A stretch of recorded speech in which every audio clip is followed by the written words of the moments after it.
The sound of a lock sliding into place echoed through the barn as Catherine Dawson collapsed onto the hay-strewn floor, her tears falling freely now that no one could see her shame. Colorado Territory, 1875, was an unforgiving place for a woman accused of impropriety, especially the daughter of the town's most prominent banker.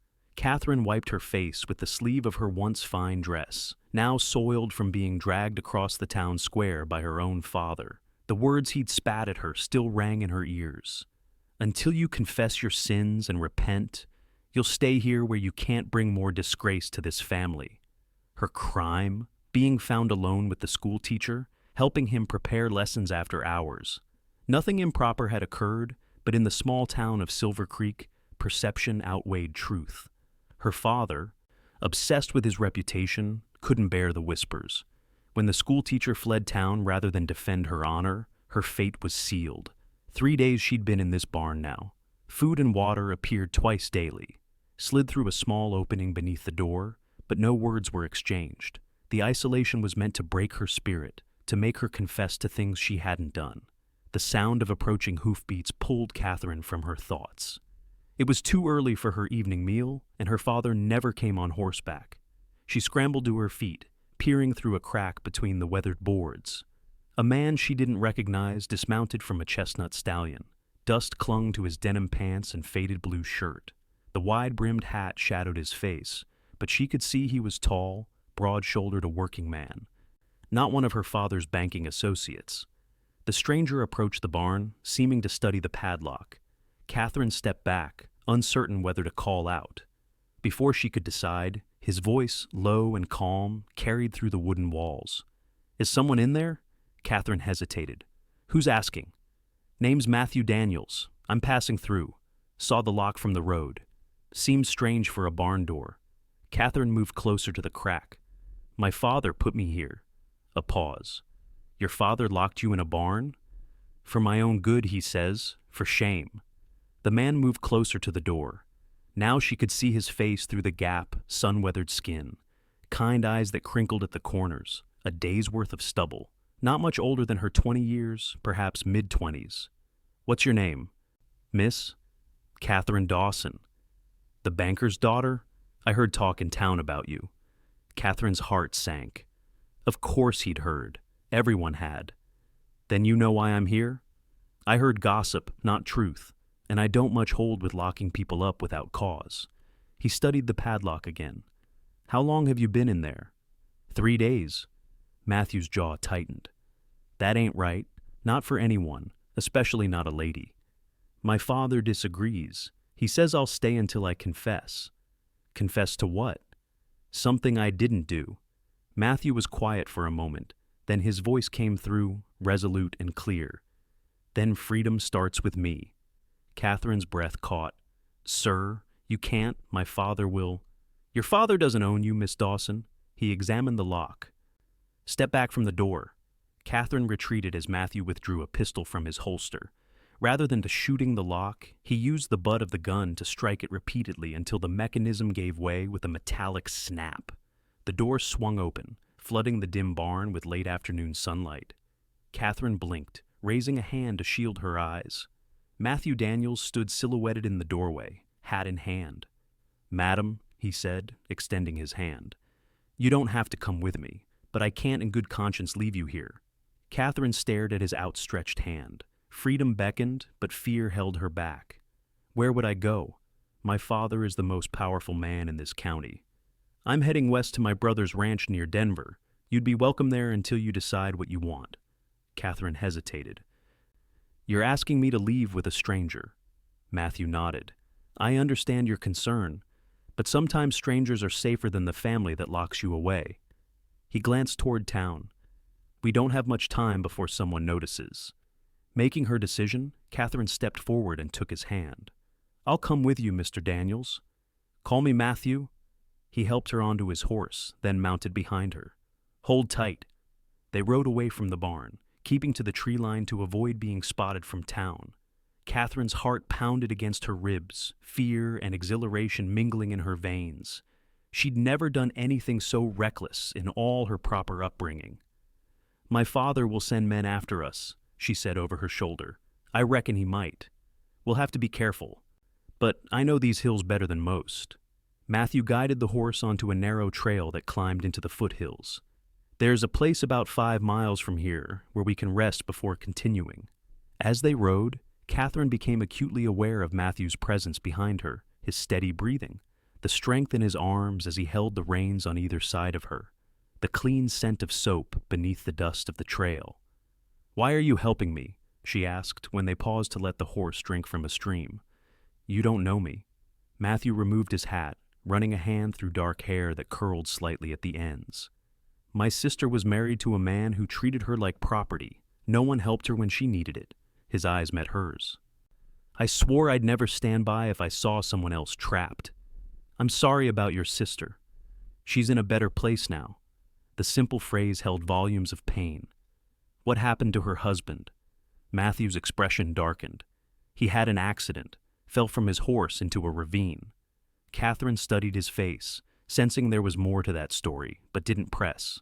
Instead, she helped gather water in a canteen. They continued riding as the sun began to set, painting the Colorado mountains in brilliant oranges and pinks. Catherine had never seen such beauty, having rarely been allowed beyond the confines of Silver Creek. "It's magnificent," she breathed. "First time in the high country?" "First time anywhere, really. Father doesn't approve of women traveling." "Seems your father doesn't approve of much," Matthew observed. Catherine gave a small, sad laugh. "Only banking and respectability." As darkness fell, they reached a small clearing with the remains of an old trapper's cabin. 3 walls still stood, providing some shelter from the night wind. "We'll rest here," Matthew said, helping her dismount. Her legs wobbled from the unaccustomed hours of riding. He caught her elbow to steady her, his touch gentle but firm. "Thank you," she murmured, suddenly shy. "You should eat something." He retrieved jerky and biscuits from his saddlebag. "Not much of a supper, I'm afraid." "It's more than I've had in days." She accepted the food gratefully. Matthew built a small fire, keeping it low to minimize the chances of being spotted. The dancing flames cast flickering shadows across his features as he told her about his brother's ranch, 500 acres of good grazing land with a view of the mountains. "Cole and his wife have been after me to settle down nearby," he said. "Been saving for my own place." "What will you raise? Cattle?" "Some cattle, but horses mainly. I've got away with them." As if to prove his point, his stallion nickered softly when he looked its way. "I've only ever ridden side saddle on gentle mares," Catherine admitted. Matthew smiled. "By the time we reach Denver, you'll be riding like you were born in the saddle." The night grew colder, and Catherine shivered despite the fire. Without comment, Matthew removed his coat and placed it around her shoulders. The warmth of his body lingered in the fabric. "What about you?" she asked. "I'm used to the cold." But he moved closer to the fire, and she saw the goose flesh on his arms. "We could—" She stopped, unsure how to suggest they sit closer without seeming improper. After all, impropriety or the appearance of it was what had landed her in the barn. Matthew seemed to understand. "It's just practical out here, sharing warmth. Nothing shameful about survival." He sat beside her, close enough that their shoulders touched. The simple contact sent a flutter through her chest that had nothing to do with the cold. "Tell me about yourself," he said. "Something that's not about your father or Silver Creek." Catherine thought for a moment. "I love to read, poetry especially. My mother had a book of Wordsworth before she died. Father didn't approve, but he let me keep it." "Read me something sometime?" "Been a while since I heard good words." "I didn't bring the book. When we get somewhere safe, we'll find you new books." The simple promise that there would be a future beyond this night, with books and safety, brought tears to Catherine's eyes. She blinked them away before he could notice. "Your turn," she said. "Tell me something about Matthew Daniels that isn't about helping damsels in distress." He chuckled. "I can play the harmonica. Not well, mind you, but passably enough for campfires." "Do you have it with you?" He reached into his shirt pocket and produced a small silver instrument. "Want to hear?" "Please." Matthew played a gentle melody, something sweet and a little sad that made Catherine think of wide-open spaces and endless skies. When he finished, the notes seemed to hang in the air before dissipating into the night. That was beautiful, she whispered. My ma taught me. Said music makes even the loneliest places feel like home. They talked well into the night, sharing small pieces of themselves, her love of painting wildflowers, his knack for finding water in seemingly dry country, both of them discovering a shared fascination with stars and the stories behind constellations. When Catherine finally drifted to sleep, wrapped in Matthew's coat and a blanket from his pack, she felt safer than she had in years, perhaps ever. She awoke to the sound of a coffee pot bubbling over the rekindled fire. Matthew had already saddled his horse and was scanning the horizon. Morning, he said, handing her a tin cup of strong black coffee. We should move soon. Your father's likely discovered you're gone. Catherine accepted the cup, their fingers brushing. How far to your brother's ranch? 3 days at a steady pace. 2 if we push hard, but that'd be rough on you and the horse. 3 days sounds wiser, she agreed, though part of her wanted to gallop the entire way, putting as much distance as possible between herself and Silver Creek. They set out as the sun climbed above the mountains. Matthew taught her to sit properly astride the horse, rather than side saddle. Might not be ladylike, he said, but it's safer for trail riding. At first, Catherine felt scandalized, her knees exposed despite her long skirt. But the practicality soon became apparent as they navigated steeper terrain. Around midday, they paused near an overlook. Below them, the vast expanse of Colorado territory stretched toward the horizon, wild and untamed. I never knew the world was so big, Catherine said. Gets bigger the more you see of it. She turned to look at him, this man who'd rescued her without asking anything in return. The sunlight caught in his eyes, revealing flecks of gold in the brown. For a moment, she allowed herself to imagine a different life. One with choices and freedom, perhaps even with a man like Matthew by her side. The fantasy shattered at the sound of distant hoofbeats. Matthew tensed, listening. Riders, at least 3, coming fast. Catherine's pulse quickened.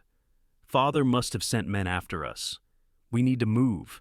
Matthew helped her back onto the horse. There's a place up ahead where we can lose them. They rode hard, the horse straining beneath them. Catherine clung to Matthew's waist, her fear giving way to determination. She would not go back to that barn, to that life. The terrain grew rockier, the trail narrowing until it was barely visible. Matthew guided them into a densely wooded area, then down into a steep ravine where a small stream trickled between moss-covered stones. The water will hide our tracks, he explained, guiding the horse along the stream bed. They followed the water for nearly a mile before emerging onto harder ground, where hooves wouldn't leave marks. Only then did Matthew slow their pace. Did we lose them? Catherine asked.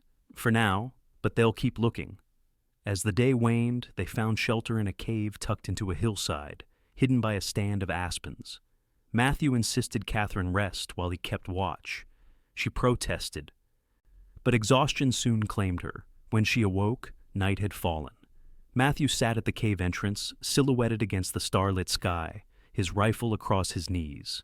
Catherine moved to join him. You should sleep. I can watch for a while. I'm all right.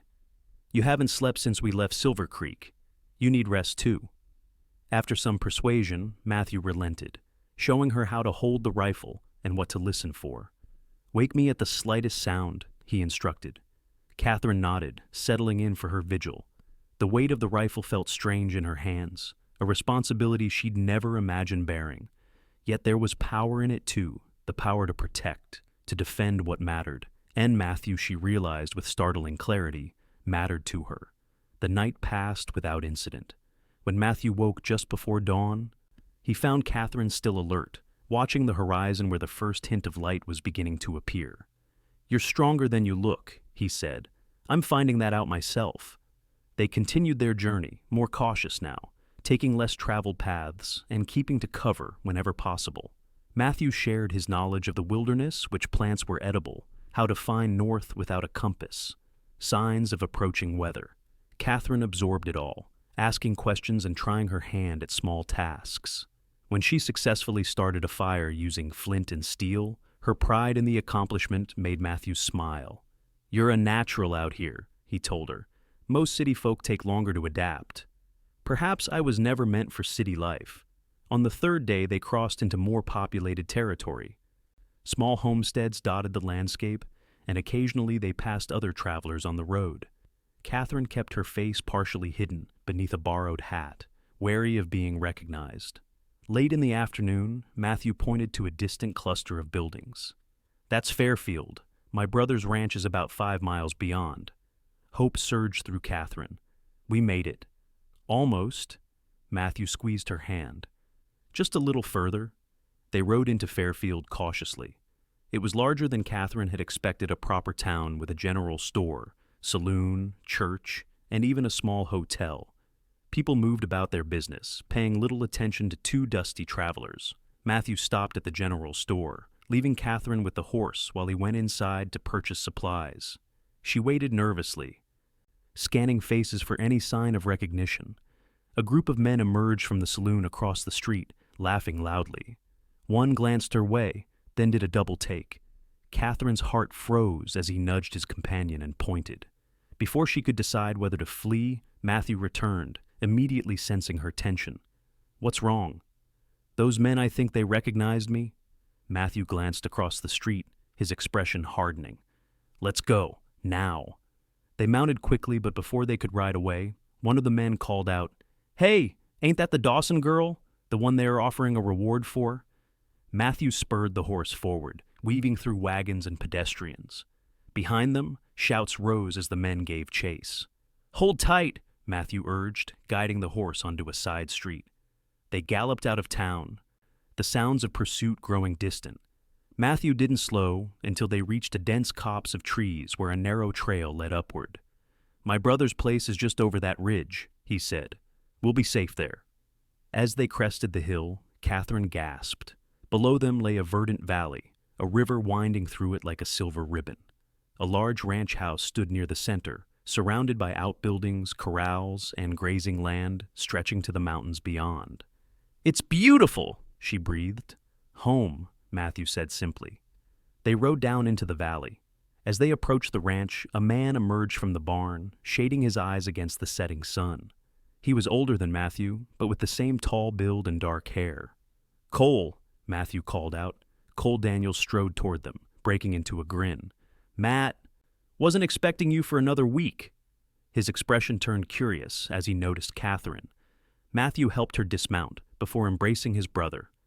"Cole, this is Catherine Dawson. She needed help, and I gave it." Understanding dawned in Cole's eyes. The banker's daughter? Word spreading about a reward for her return.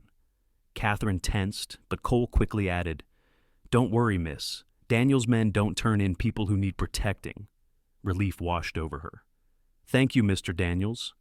Call me Cole. Any friend of Matt's is welcome here." He gestured toward the house. "Come on in. Sarah will have dinner ready soon." Sarah Daniels proved to be a warm, practical woman who welcomed Catherine without questions. She provided clean clothes, hot water for washing, and a private room where Catherine could rest. "Stay as long as you need," Sarah told her. "We've got plenty of space and no nosy neighbors for miles."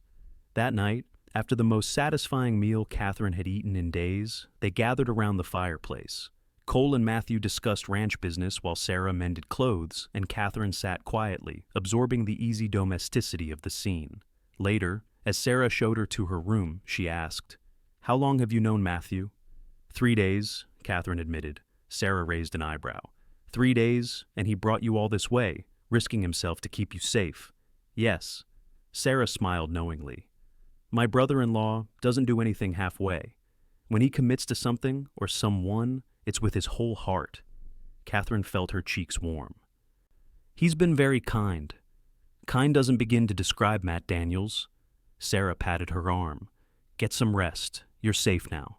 Sleep came easily that night, in a real bed with clean sheets. Catherine dreamed of wide-open spaces and a future she could choose for herself. Morning brought the scent of coffee and bacon. Catherine found Matthew alone in the kitchen, cooking breakfast. "You cook too?" she asked, amused. "Man can't live on trail food forever." He slid a plate toward her. "Cole and Sarah rode into town to see what they can learn about your situation." Catherine sat at the table. "I don't want to bring trouble to your family." "You're not trouble, Catherine. You're—" He paused, seeming to search for the right words. "You're someone worth protecting." Their eyes met across the table, and something unspoken passed between them, something new and fragile but undeniably real. The moment broke when the door opened and Cole and Sarah returned. Their expressions were grim. "Your father's put a $200 bounty on your return," Cole announced without preamble, "and $100 for information leading to Matt's arrest for kidnapping." Catherine's appetite vanished. "This is my fault. I should never have—" "Stop right there," Matthew interrupted. "You didn't ask to be locked away. You didn't ask for any of this." Cole hung his hat on a peg by the door. "The good news is, most folks around here don't much care for Josiah Dawson or his money. Seems he's made enemies with his banking practices." "What enemies?" Catherine asked, surprised. "Foreclosed on the McPherson place when they were just $10 short," Sarah explained. "Refused loans to anyone who crossed him.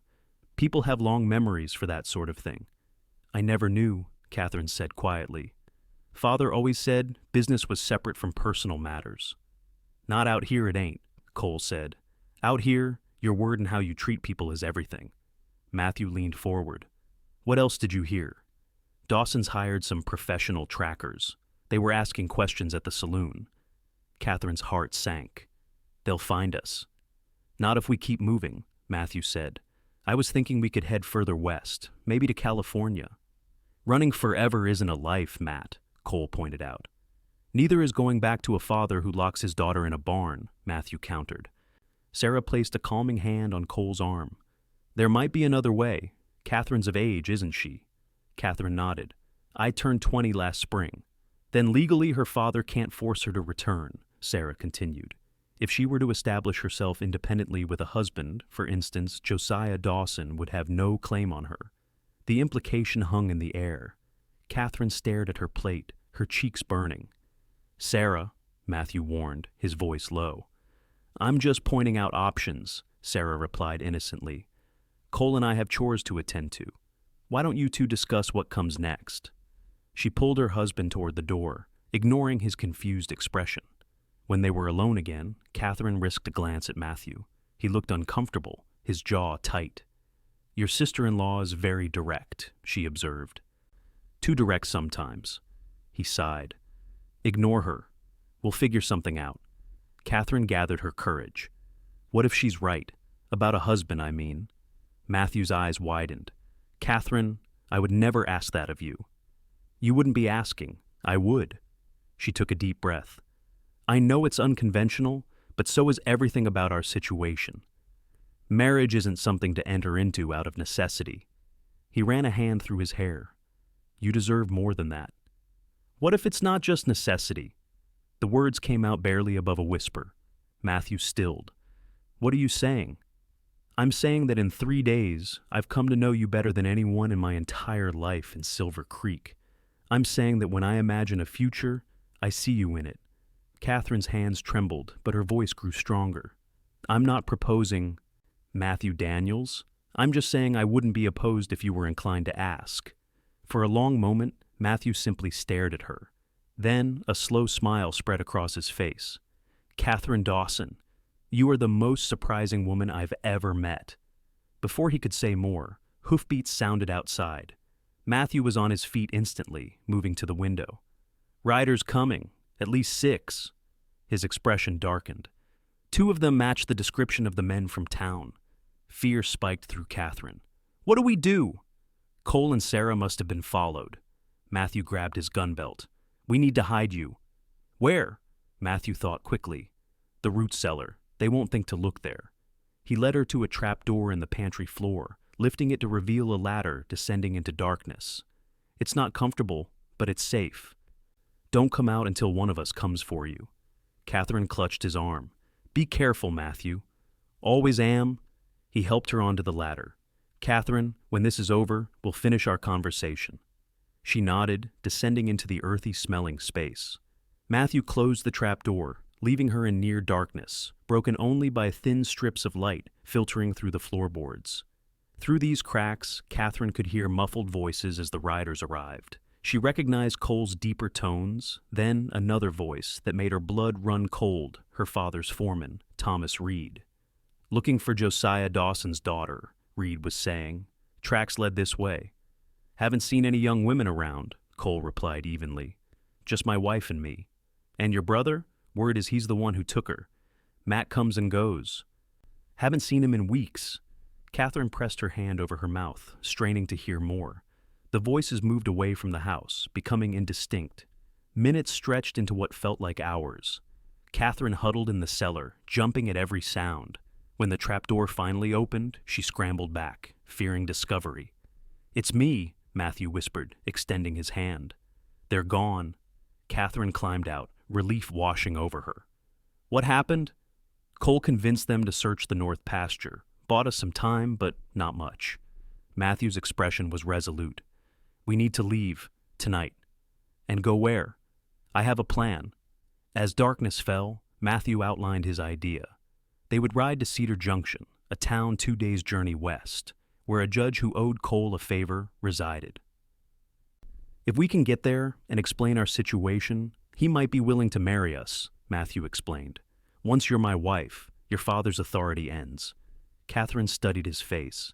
Is that the only reason you're suggesting marriage? Matthew took her hands in his. No.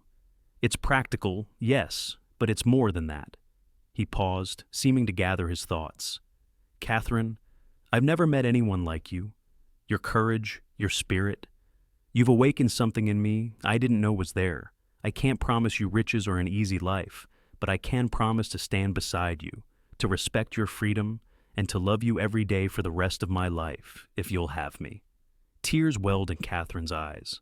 That's the most beautiful proposal a woman could ask for. Is that a yes? She smiled through her tears. Yes, Matthew Daniels. 1,000 times, yes. They departed under cover of darkness, with Cole and Sarah's blessings and provisions for the journey. This time, Matthew led a different horse from his brother's stock, leaving his own recognizable chestnut behind. They rode through the night, stopping only when necessary to rest the horse. By dawn, they had covered significant ground, keeping to less traveled paths that Matthew knew from his years of riding the territory. As the sun rose, Catherine felt a strange sense of peace despite the danger. For the first time in her life, she was choosing her own path and the man she would walk it with. They made camp that afternoon in a sheltered canyon, too exhausted to continue without rest. As they ate a simple meal of jerky and hardtack, Matthew pulled a small wooden box from his saddlebag. Sarah gave me this before we left, he said, opening it to reveal a simple gold band. It was my mother's. Sarah's been keeping it for when I found the right person. Catherine's breath caught as Matthew took the ring between his fingers. I know this isn't how you imagine things would be, he said softly. No church, no fancy dress, no celebration, but I want you to have this now, as a promise of what's to come.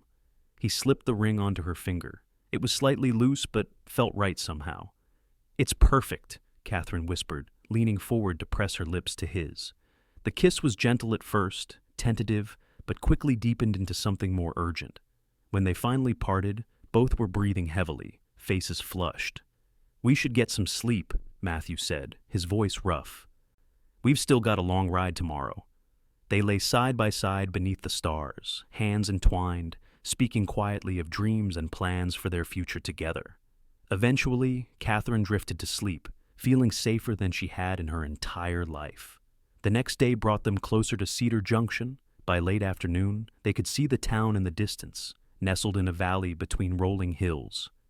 We'll be there before nightfall, Matthew said, his relief evident. They were crossing an open stretch of prairie when Catherine spotted movement on the horizon. Matthew, look! A cloud of dust was rising behind them riders, moving fast. Make for those trees, Matthew urged, spurring their horse toward a distant grove. They had almost reached the shelter of the trees when a shot rang out. Their horse stumbled, neighing in pain as a bullet grazed its flank. The animal recovered, but the momentary falter was enough to allow their pursuers to gain ground. Matthew guided the wounded horse into the trees, dismounting quickly and helping Catherine down. They're too close. We need to make a stand.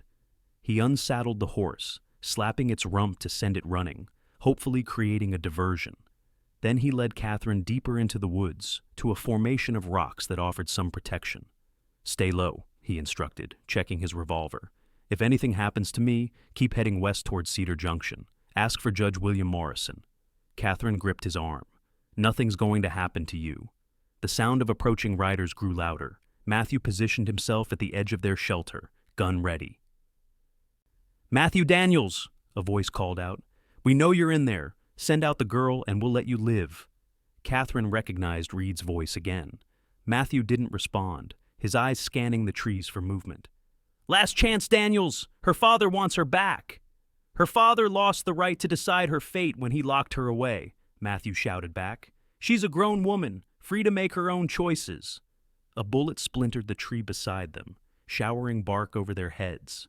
Matthew returned fire, his shot answered by a cry of pain. "You'll pay for that," Reed snarled. "Take them." What followed was a chaotic exchange of gunfire. Catherine huddled behind the rocks, heart pounding as bullets struck all around them. Matthew moved with surprising agility, changing position, making each shot count. 2 of Reed's men fell, but they still had numbers on their side. When Matthew paused to reload, a bullet caught him in the shoulder, spinning him around. He fell back against the rocks, blood seeping through his shirt. "Matthew!" Catherine crawled to him, pressing her hand over the wound. "I'm all right," he grunted, though his face had paled. "Just a graze." Another volley of shots peppered their position. Matthew pushed Catherine lower, shielding her with his body despite his injury. Just when it seemed their situation was hopeless, new gunfire erupted, but this time it wasn't aimed at them. Shouts of confusion rose from Reed's men. "What the—" "Behind us!" Through a gap in the rocks, Catherine glimpsed riders approaching from the direction of Cedar Junction. The distinctive glint of a sheriff's badge caught the sunlight. Reed's men scattered, unprepared for this new threat. Within minutes, the shooting had stopped, replaced by the sounds of retreating hoofbeats. "Matthew! Catherine!" Cole's voice called out. "You can come out now." Matthew struggled to his feet, leaning heavily on Catherine. They emerged from their shelter to find Cole, the sheriff of Cedar Junction, and several deputies surveying the scene. 2 of Reed's men lay wounded on the ground. The rest had fled. "Cole," Matthew said weakly, "how did you—" "Sarah figured they might be watching the ranch. After you left, we took a different route, rode straight to Cedar Junction to alert Sheriff Barnes."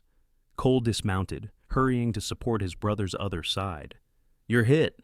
"It's not bad," Matthew insisted, though his pallor suggested otherwise. The sheriff approached, a stocky man with a gray mustache and shrewd eyes. "You must be the couple Judge Morrison's expecting. Cole here filled me in on your situation." "Judge Morrison knows we're coming?" Catherine asked, surprised. "Cole sent a telegram before we rode out," the sheriff explained. "The judge is waiting at his office. Said something about performing a ceremony if we found you alive." Matthew managed a pained smile. "Then we shouldn't keep him waiting." Despite Catherine's protests, Matthew refused to see a doctor until after they'd spoken with the judge. They rode into Cedar Junction as the sun was setting, a strange procession, the wounded cowboy, the banker's daughter in borrowed clothes, the rancher, and the law. Judge William Morrison was a tall, thin man with kind eyes that belied his stern appearance. He listened carefully as Matthew and Catherine explained their situation, occasionally nodding or frowning. When they finished, he steepled his fingers. "Miss Dawson, are you here of your own free will?" "Absolutely, Your Honor." "And you wish to marry this man?" Catherine looked at Matthew, who was pale but standing straight despite his injury. "With all my heart." The judge nodded. "Mr. Daniels, you understand the responsibility you're taking on, not just as a husband, but potentially facing the enmity of Josiah Dawson?" "I do, Your Honor, and I welcome it." Judge Morrison smiled. "Then I see no reason to delay. Sheriff Barnes can serve as witness, along with Mr. Cole Daniels." The ceremony was brief but meaningful. Catherine and Matthew stood before the judge's desk, hands clasped, exchanging vows with voices steady despite their exhaustion and Matthew's pain. When Judge Morrison pronounced them husband and wife, Catherine felt as though a weight had been lifted from her shoulders. She was no longer Catherine Dawson, defined by her father's expectations and society's rules. She was Catherine Daniels, a woman who had chosen her own path. The kiss they shared sealed more than their marriage. It sealed their commitment to a life of freedom together. Afterward, Matthew finally allowed himself to be taken to the town doctor, who extracted the bullet and declared him lucky. An inch to the left, and we'd be having a very different conversation, the doctor warned. While Matthew recovered, Sheriff Barnes sent telegrams to the surrounding towns, clarifying the situation and informing them that Catherine Dawson was now Catherine Daniels, legally wed and beyond her father's authority. 3 days later, a response arrived from Silver Creek. Josiah Dawson himself had come to Cedar Junction, demanding to see his daughter. "You don't have to face him," Matthew told her as they sat in their room at the town's small hotel. His shoulder was bandaged, his arm in a sling, but color had returned to his face. "Yes, I do," Catherine said firmly. "This has to end, Matthew. I won't spend our marriage looking over my shoulder." When they entered Sheriff Barnes's office, Josiah Dawson stood with his back to the door, staring out the window. He turned at the sound of their entrance, his face hardening at the sight of Matthew. "Catherine," he said, ignoring Matthew entirely. "This charade has gone on long enough. It's time to come home." Catherine straightened her shoulders. "I am home, Father. Wherever Matthew is, that's my home now." Josiah's expression darkened. "This man kidnapped you. He'll hang for it." "I went willingly," Catherine replied, "after you locked me in a barn for 3 days. It was for your own good, your reputation." "My reputation?" Catherine's voice rose. "You cared more about what people thought than about the truth or my well-being." Sheriff Barnes cleared his throat. "Mr. Dawson, I've taken statements from multiple witnesses. Your daughter left of her own accord and is now legally married. You have no claim on her." "This marriage is a sham," Josiah snapped, "performed under duress." Judge Morrison, who had joined them, spoke up. "I performed the ceremony myself, sir." "I assure you, both parties were willing and of sound mind." Josiah turned to Catherine, his voice softening slightly. "Catherine, whatever this man has told you—" "He told me I deserved freedom," Catherine interrupted, "that I was strong enough to choose my own path, that I was worth protecting." She took Matthew's hand. "No one ever told me those things before." For a moment, something like regret flickered across Josiah's face. Then his expression hardened again. "You've made your choice then. Don't expect anything from me, no money, no inheritance, nothing." Catherine met his gaze steadily. "I never wanted your money, Father. I only wanted your love and respect. Since I couldn't have those, I've found someone who gives me both freely." Josiah had no response to that. He gave Matthew one final glare before storming from the office. Sheriff Barnes sighed. "I reckon that's the end of it, legally speaking. But I'd watch your backs for a while." "We will," Matthew assured him. They left Cedar Junction the next day, riding west toward Cole's ranch with plans to establish their own place nearby. The land Matthew had been saving for was still available, 200 acres with good water and a view of the mountains. "It'll be hard work," Matthew warned as they surveyed what would become their home. "Building a place from nothing." Catherine smiled, imagining the house they would build, the horses they would raise, the life they would create together. "I'm not afraid of hard work, Mr. Daniels." "Good thing, Mrs. Daniels, because we've got plenty ahead of us." They began with a small cabin, Matthew teaching Catherine to notch logs and chink walls. By winter, they had a snug home with a stone fireplace and sturdy roof. Catherine learned to cook over an open fire, to tend chickens in a vegetable garden, to ride as confidently as any ranch wife. On cold evenings, they would sit before the fire, Matthew playing his harmonica while Catherine read aloud from books Cole and Sarah had given them as wedding gifts. Sometimes they simply talked, sharing dreams and memories, learning each other more deeply with each passing day. Spring brought their first foal, a spirited colt that Catherine named Freedom. By summer, they had a small herd of promising young horses and a reputation for fair dealing that brought buyers from as far as Denver. On their first anniversary, Matthew presented Catherine with a proper gold wedding band to replace his mother's ring, which now hung on a chain around her neck. "I promised you a real one when I could afford it," he said, sliding it onto her finger. "I would have been happy with the first one forever," she told him. "I know. That's why you deserve this one." That night, beneath a blanket of stars, Catherine shared her own news they would be welcoming a child in the winter. Matthew's joy was boundless. He lifted her in his arms, spinning her around until they were both laughing and breathless. "Are you happy, truly happy with this life?" he asked later, his hand resting protectively over her still flat stomach. Catherine thought about the path that had led her here, from a prison of propriety to a life of purpose and love. Happier than I ever dreamed possible. No regrets about leaving everything behind. I didn't leave everything behind, she corrected him. I brought the most important parts with me, my courage, my hope, my ability to love. She placed her hand over his, and I found everything I was missing: freedom, respect, partnership. Matthew pulled her close. "It started with freedom," he murmured against her hair. "But it became so much more." Catherine smiled, thinking of the words he'd spoken outside her father's barn, words that had changed the course of her life. "Then freedom starts with me." Freedom was just the beginning, she agreed. In December, as snow blanketed their land, Catherine gave birth to a daughter they named Hope. 3 years later, a son joined their family, strong and curious like his father. Josiah Dawson never attempted to contact them again, though Catherine occasionally sent letters to Silver Creek, updating him on his grandchildren's growth. The letters were never returned, but neither were they answered. As the years passed, their ranch prospered. The Daniels horses became known throughout Colorado Territory for their quality and spirit. Matthew and Catherine built a larger house as their family grew, but kept the original cabin as a reminder of their beginnings. Sometimes visitors would ask how they had met, how their journey together had started. Catherine would exchange a glance with Matthew, both remembering that moment of connection through the crack in a barn wall. "He freed me," Catherine would say simply, "and in doing so, we both found what we were meant to be." On quiet nights, long after the children were grown with families of their own, Matthew and Catherine would still sit together on their porch, watching the stars wheel overhead. His hair had silvered, and lines of laughter marked her face, but when they looked at each other, they saw the same souls that had recognized each other all those years ago. "Do you remember what you told me that first night?" Catherine would ask. "About freedom?" And Matthew, taking her hand in his, would smile. "That it starts with me.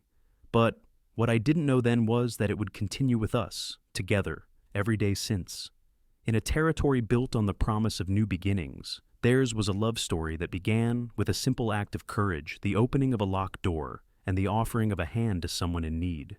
Everything that followed their ranch, their family, their legacy, grew from that moment when a cowboy looked at a barn and decided that no one deserved to be caged, especially not a woman with stars in her eyes and the strength to forge her own destiny.